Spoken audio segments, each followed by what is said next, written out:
Hey, Ty Lasater here. I'm the managing partner at Lasater Capital.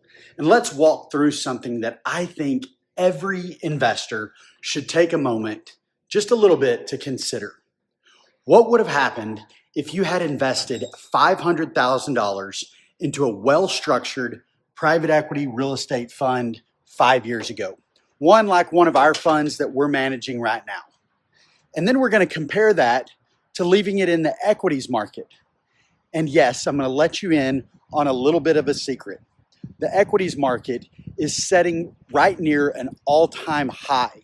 So we're actually comparing the higher end of the equities market and the performance thereof to scale against our private equity funds that are diversified in real estate and focused on growing your wealth along with providing passive cash flow. So over the past 5 years, the Dow Jones has averaged a 7.9% return, which is on the high end, as I mentioned. So if you had invested $500,000 in the index, your portfolio would have grown to probably around $735,000, assuming that you stayed fully invested, didn't react emotionally to volatility, and that is ignoring the tax liability on recognizing those gains at the end of the 5th year. And to be fair, that's a solid outcome in most people's eyes. Okay, now let's consider that same $500,000 placed into a diversified real estate private equity fund. One much like the one that we just opened up and is already 78% committed. It has a focus on cash flow. We buy at a discount, so there's purchase equity on the front end. There's long-term appreciation focus, and there's huge tax advantages.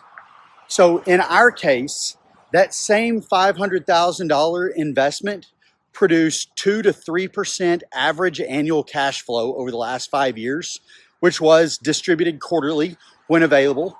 An annualized average of over 16% rate of return, and the cash flow was entirely sheltered by depreciation, the huge tax advantage that we pass through to our investors thanks to how the real estate tax laws are structured right now as we speak, and they're getting better with the current administration.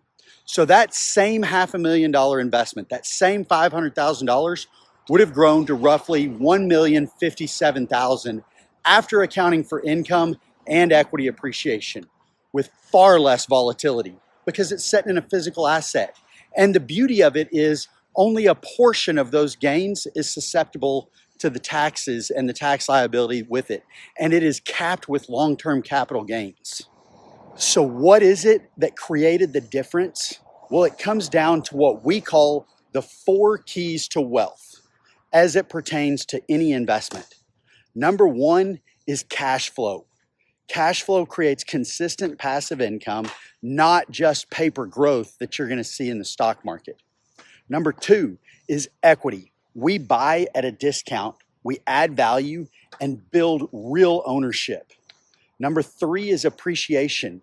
Appreciation is driven by both market trends and operational improvements. Those market trends, I've created a key purchasing structure that focuses on markets that deliver just those. And number 4 is the huge tax advantages through depreciation offset. So most traditional investment vehicles, whether stocks, CDs, or annuities, offer 1 or maybe 2 of these, but rarely does it offer all 4 together. So look, hindsight is always 20/20. But when you see the math laid out like this, it's worth asking yourself, if you had known this 5 years ago, what would you have done differently? Would you have done anything differently? Or would you still be sitting on the sideline today looking back saying, I wish I would have done something differently? And looking ahead now, what are you going to do? Now that you know this, what changes are you going to make in your financial life, in your investments? Look, if you're sitting on cash and feeling uncertain about what's next, you're not alone. You're not alone at all. Maybe you're sitting on a portfolio that's grown over the last few years, that's setting at a high. right now. But it's time to take a look at that. And remember, as Warren Buffett has famously said, be fearful when others are greedy. And look, buy low, sell high only works if you're disciplined enough to take some chips off the table at the right time. You can't be greedy. Markets are at a record high right now. They're sitting at a record high. There's increasing talks of a correction. There is a looming correction going on. And this could be the momentum to rebalance, take some gains off the table, and reallocate into more stable, tax-efficient assets in your portfolio. So here at Lasater Capital, we quietly work with a limited group of investors focused on long-term wealth strategies.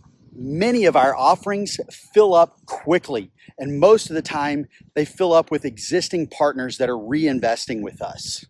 So look, I want to tell you right now, if you're interested in learning more about how these types of investments work, or if you're just exploring a smarter way, a more efficient way, a more effective way to position your capital, I would love to sit down and have a conversation with you, or potentially have a conversation with my Chief Client Officer, Stephen Patterson, who used to be in the equities market. He used to be a financial advisor in the equities market, and he realized what private offerings could do. So this isn't about chasing returns.